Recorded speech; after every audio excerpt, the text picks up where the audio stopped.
મિત્રો, શું તમે ક્યારેય વિચાર્યું છે કે આપણા વડીલો વારંવાર એક વાત કેમ કહેતા હતા? દીકરી ઘરની લક્ષ્મી હોય છે. શું આ માત્ર એક કહેવત છે કે પછી તેની પાછળ કોઈ ઊંડો આધ્યાત્મિક અર્થ છુપાયેલો છે? શું કારણ છે કે ઘણા પરિવારોમાં એવું માનવામાં આવે છે કે જ્યારે દીકરી જન્મે છે ત્યારે ઘરમાં આનંદ, પ્રેમ અને નવી આશા આવે છે? શું ખરેખર દીકરીના પગ સાથે ભાગ્ય પણ ઘરમાં પ્રવેશ કરે છે કે પછી આ વાતનો સાચો અર્થ કંઈક બીજો જ છે? આજે આપણે શાસ્ત્રો, લોક પરંપરા અને જીવનના સુંદર અનુભવોનો વધારે આ રહસ્યને સમજવાનો પ્રયાસ કરીશું. આ કથા કોઈ અંધશ્રદ્ધા ફેલાવવા માટે નથી કે કોઈને ઊંચું કે નીચું બતાવવા માટે પણ નથી. આ કથા દરેક સંતાનનું સન્માન અને દરેક માતા પિતાનો આદર અને પરિવારના પ્રેમનો સંદેશ આપે છે. કારણ કે પુત્ર હોય કે પુત્રી, દરેક બાળક ભગવાનનું અમૂલ્ય ભેટ છે. પરંતુ આજે ખાસ વાત કહીશું કે તે લાગણી વિશે જેના કારણે સદીઓથી દીકરીને ઘરની ખુશી, ઘરની શોભા અને પ્રેમનું પ્રતીક માનવામાં આવે છે. મિત્રો, ચાલો આ સુંદર યાત્રાની શરૂઆત કરીએ અને જાણીએ દીકરીના પગ ઘરમાં પડતા જ ભાગ્ય કેમ બદલાઈ જાય છે. પ્રકરણ 1. ઘણા વર્ષો પહેલાં એક નાનકડા ગામમાં મોહન અને રાધા નામનું દંપતી રહેતું હતું. તેમનું ઘર મોટું નહોતું, પણ તેમના હૃદય ખૂબ મોટા હતા. તેઓ મહેનત કરતા, ભગવાનમાં શ્રદ્ધા રાખતા અને દરેકનું સન્માન કરતા. એક દિવસ તેમના ઘરે એક નાનકડી દીકરીનો જન્મ કરાયો. આખું ઘર ખુશીઓથી ગુંજી ઉઠ્યું. દાદા, દાદી, પડોશીઓ બધા આશીર્વાદ આપવા આવ્યા.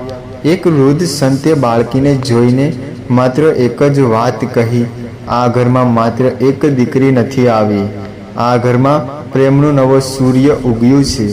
તે સમયે કોઈએ સમજાયું નહીં કે સંત આવું કેમ કહ્યું, પરંતુ આગળના થોડા વર્ષોમાં આ પરિવારમાં જીવનમાં જે બદલાવ આવ્યો તે જોઈ આખું ગામ આશ્ચર્યમાં પડી ગયું.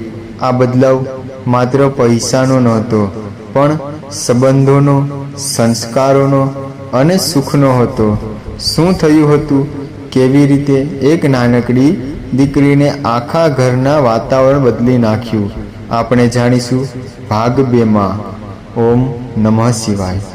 મિત્રો, ભાગ 1માં આપણે જાણ્યું કે મોહન અને રાધાના ઘરમાં એક નાનકડી દીકરીનો જન્મ થયો અને એક વૃદ્ધ સંતે એક સુંદર વાત કહી, આ ઘરમાં પ્રેમનું નવું સૂર્ય ઉગ્યું છે.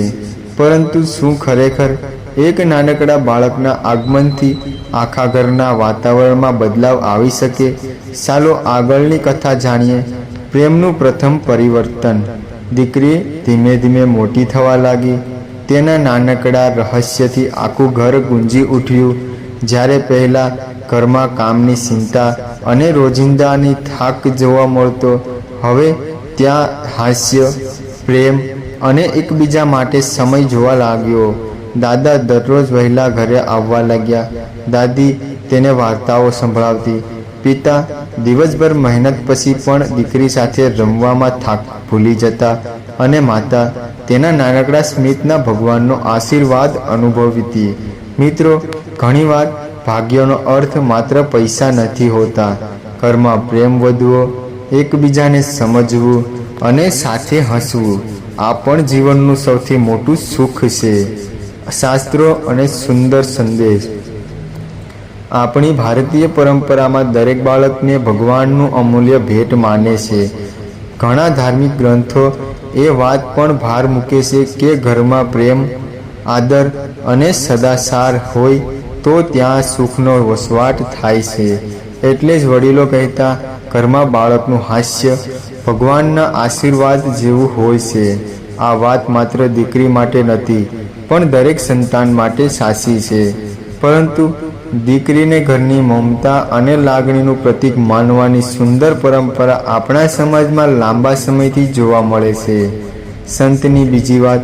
એક દિવસ મોહન ફરીથી તે સંતને જઈને પૂછ્યું, મહારાજ, તમે કહ્યું હતું આ દીકરી પ્રેમનું સૂર્ય છે, પણ એનો સાચો અર્થ શું છે? સંત હસ્યા અને બોલ્યા, બેટા, જ્યાં પ્રેમ વધે ત્યાં ભગવાનનો આશીર્વાદ અનુભવાય છે. જ્યારે એકબીજાનું સન્માન થાય ત્યાં સુખ આવે છે, અને જ્યાં બાળકને પ્રેમથી ઉછેરવામાં આવે ત્યાં આખો પરિવાર ધીમે ધીમે વધુ સારું બની જાય છે.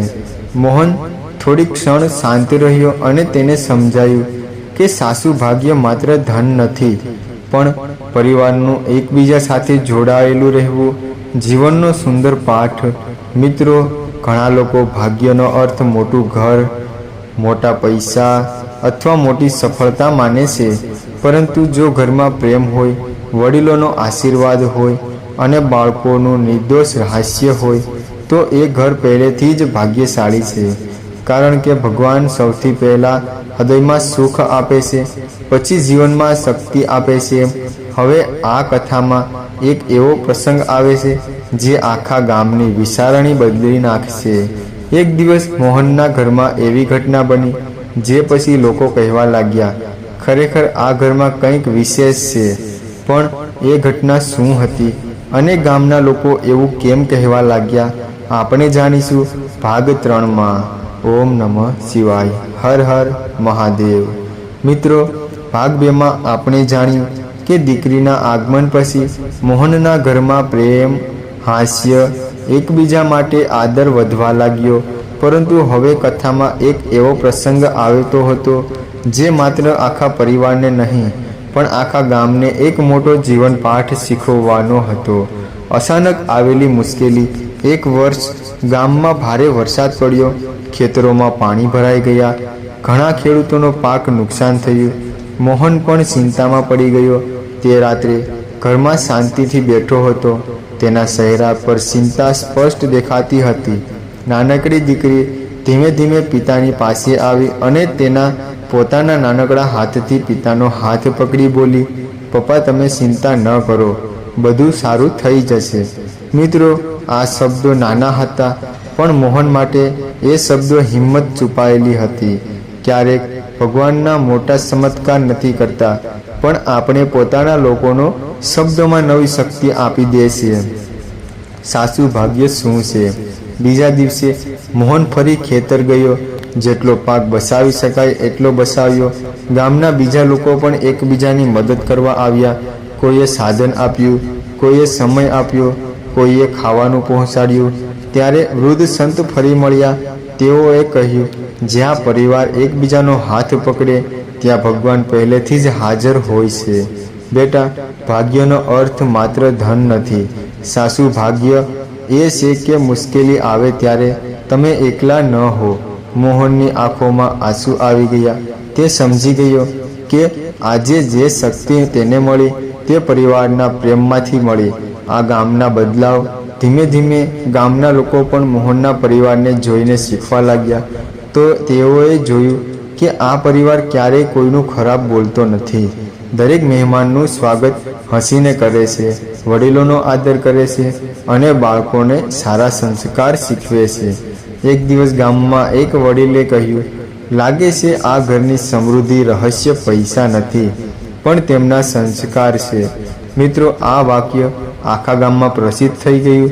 શાસ્ત્રોનો સુંદર વિચાર આપણી ભારતીય પરંપરા સંસ્કૃતિમાં હંમેશા શીખવે છે કે જે ઘરમાં પ્રેમ, ક્ષમા, સંસ્કાર અને સેવા હોય ત્યાં સુખ લાંબા સમય સુધી ટકી શકે છે.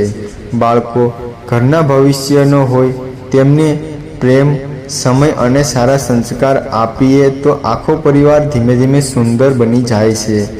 આજે આ કથાનો સાચો અર્થ આગળ શું બનશે, પરંતુ કથાનો સૌથી ભાવાત્મક પ્રસંગ હજુ બાકી છે.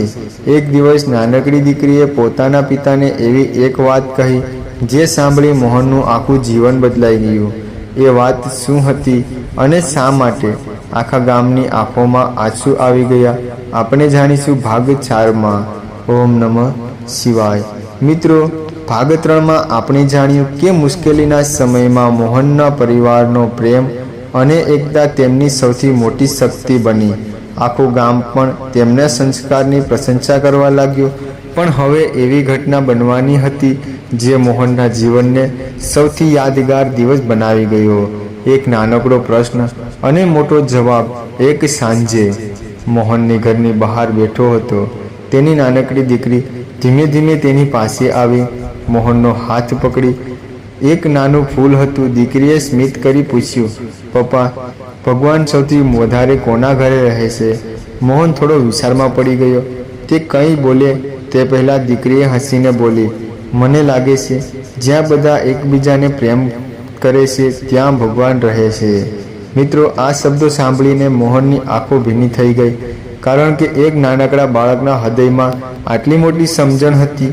તે દિવસ મોહન અનુભવ્યું કે સાચું શિક્ષણ માત્ર પુસ્તકોમાંથી નથી પણ સારા સંસ્કારમાં છે.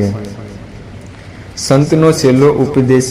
થોડા દિવસો પછી મોહન ફરી તે વૃદ્ધ સંતને મળવા ગયો અને પૂછ્યું, મહારાજ, લોકો કહે છે કે દીકરીના પગ સાથે ભાગ્ય આવે છે. તેનો સાચો અર્થ શું છે? સંતે પ્રેમથી હસ્યા અને બોલ્યા, બેટા, ભાગ્ય દીકરીના પગમાં નથી. ભાગ્ય તો એ પ્રેમના છે જે તેના આગમન પછી આખા પરિવારના હૃદયમાં ખીલી ઉઠે છે. જ્યારે બાળક આગમનથી ઘરમાં પ્રેમ વધે, એકતા વધે, જવાબદારી વધે અને બધા એકબીજાનું વધુ ધ્યાન રાખવા લાગે, ત્યાં લોકો કહે છે કે ઘરમાં ભાગ્ય આવ્યું. મિત્રો, આ શબ્દ માત્ર મોહન માટે નથી પણ દરેક પરિવાર માટે એક અમૂલ્ય સંદેશ હતા. જીવનનું સૌથી મોટું ધન. સમય પસાર થતો ગયો. દીકરી મોટી થતી ગઈ અને સભ્ય અભ્યાસ પણમાં સારી હતી અને વડીલોનો આદર પણ કરતી. ગામમાં જે પણ મદદની જરૂર હોય તે હંમેશા તૈયાર રહેતી. ઘણા લોકો કહેતા, આ પરિવારમાં સાચી સંપત્તિ પૈસા નથી પણ તેમના સંસ્કાર છે. મિત્રો, ઘણા લોકો બેંકમાં સંપત્તિ ભેગી કરે છે, જ્યારે માતા પિતા પોતાના બાળકોને પ્રેમ, સત્ય, વિનમ્રતા અને દયા ભરે છે તો તે દુનિયા સૌથી મોટી સંપત્તિ બનાવી રહ્યા હોય છે. એક સુંદર સંદેશ. યાદ રાખજો મિત્રો, દીકરી હોય કે દીકરો, દરેક બાળક ભગવાનની અમૂલ્ય ભેટ છે. બાળકનું સન્માન કરવું, તેને પ્રેમ આપવો અને સારા સંસ્કાર આપવા આ જ દરેક માતા પિતાનું સૌથી મોટું કર્તવ્ય છે. અને જ્યાં બાળકો પ્રેમથી મોટા થાય છે ત્યાં ભગવાનના આશીર્વાદ અનુભવ દરરોજ થાય છે. મિત્રો, હવે આ કથાનો સૌથી ભાવુક અને પ્રેરણાદાયક અંત બાકી છે. ભાગ 5માં આપણે જાણીશું કે વર્ષો પછી જ્યારે દીકરી પોતાના જીવનમાં આગળ વધે છે ત્યારે મોહન એક એવી વાત સમજાય છે કે સાંભળીને કદાચ તમારી આંખો પણ ભીની થઈ શકે. આ કથાનો સૌથી મોટો જીવન પાઠ પણ અંતિમ ભાગમાં જ મળશે. ઓમ નમઃ શિવાય. મિત્રો, સમય ક્યારેય અટકતો નથી પણ વર્ષો વીતી ગયા. મોહનની નાનકડી દીકરી હવે મોટી થઈ ગઈ હતી. તે ભણવામાં આગળ વધી, વડીલોનો આદર કરતી અને દરેક સાથે પ્રેમથી વાત કરતી. ગામમાં જે કોઈ મોટી મુશ્કેલી હોય તો તેની મદદ હંમેશા તૈયાર રહેતી. લોકો કહેતા, આ દીકરીએ પોતાના માતા પિતાના સંસ્કારનું સાચું સન્માન કર્યું છે. જ્યારે મોહન આ બધું જોતો ત્યારે તેના ચહેરા પર ગર્વભર્યું સ્મિત આવી જતું. આ સાચો આશીર્વાદ. એક દિવસ ગામમાં મંદિરમાં એક વૃદ્ધ વ્યક્તિ મોહનને મળ્યા. તેમણે પૂછ્યું, બેટા, આજે તારી સૌથી મોટી સંપત્તિ શું છે? મોહન થોડો હસ્યો અને ખૂબ શાંતિથી જવાબ આપ્યો, મારી સૌથી મોટી સંપત્તિ મારા ઘરના સંસ્કાર અને મારા બાળકોનું સારું હૃદય છે. વૃદ્ધે કહ્યું, જે માણસ આ વાત સમજી જાય છે તે જીવનમાં ખરેખર ધનિક બની જાય છે. જીવન બદલનાર ક્ષણ. થોડા દિવસો પછી ગામમાં એક ગરીબ વૃદ્ધ મહિલા બીમાર પડી. ઘણા લોકો માત્ર વાતો કરી ચાલ્યા ગયા, પણ મોહનની દીકરી દરરોજ તેમના માટે ભોજન લઈ જતી, દવા અપાવતી અને પ્રેમથી પૂછતી, દાદી, આજે કઈ તબિયત છે? એક દિવસ તે વૃદ્ધ મહિલા આશીર્વાદ આપતા કહ્યું, બેટા, ભગવાન તને હંમેશા સુખી રાખે. તારા જેવા સંતાન દરેક ઘરે મળે. મિત્રો, આશીર્વાદ પૈસા ખરીદતા શકાતી નથી, તો તે સારા કર્મોથી જ મળી છે. કથાનો સૌથી મોટો સંદેશ. મિત્રો, ઘણા લોકો કહે છે દીકરીના પગ સાથે ભાગ્ય આવે છે, પરંતુ કથાનો સાચો અર્થ એ નથી કે કોઈ એક સંતાન બીજા કરતાં વધારે મહત્વનું છે. સાચો અર્થ એ છે કે જ્યારે કોઈ બાળક, ચાહે કે દીકરી હોય કે દીકરો, પ્રેમ, સંસ્કાર, દયા અને સત્ય સાથે ઉછેરે છે ત્યારે આખા પરિવારનું જીવન વધુ સુંદર બની જાય છે. એટલે વડીલોએ દરેક દીકરીને ઘરની લક્ષ્મી કહી છે, તેનું સન્માન કરવાનો સંદેશ આપ્યો છે. આ સંદેશ દરેક બાળકના સન્માનનો છે. અંતિમ જીવન પાઠ: ઘરમાં સુખ માત્ર પૈસાથી નથી આવતું. ઘરમાં સુખ આવે છે જ્યારે બાળકો પ્રેમ મળે, વડીલોનો આદર થાય, એકબીજાની લાગણીઓ સમજવામાં આવે, પરિવાર સાથે બેસી હસવાની વાત કરે અને એકબીજાનો હાથ પકડવાની આદત જીવંત રહે.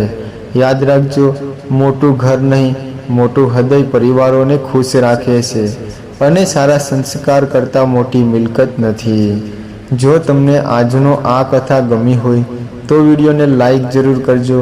આ સુંદર સંદેશ તમારા પરિવાર અને મિત્રો સુધી શેર કરજો. આવી જ ગુજરાતી ધાર્મિક, પ્રેરણાદાયક અને જીવનમાં સકારાત્મક વિચાર લાવતી કથાઓ જોવા માટે અમારી વાસ્તુકથા ચેનલને સબસ્ક્રાઈબ કરવાનું ભૂલતા નહીં. કોમેન્ટમાં જરૂર લખજો. જય શ્રી કૃષ્ણ. હર હર મહાદેવ.